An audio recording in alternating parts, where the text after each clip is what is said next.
Какво ще има в една цялостна, добре изградена система? Съществуват километри кабели, които свързват панелите с инвертора. Дори една малка централа има над 1 км кабели. Второ нещо, което има предпазители, които защитават това трасе от панелите до инвертора. Има главно табло, което съдържа предпазители, които защитават инверторите, предпазители, които защитават АЦ мрежата, съдържат арестори при попадане на мълния да може да предпази електрониката, да не изгори.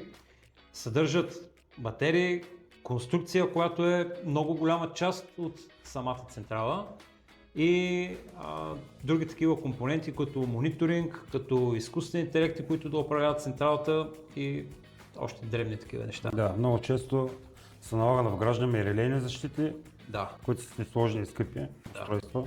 И това нещо не се вижда от клиента. Не се вижда от клиента, защото те гледат панели, инвертори и батерии. Това е както споменах, не е само това в една централа. Точно така.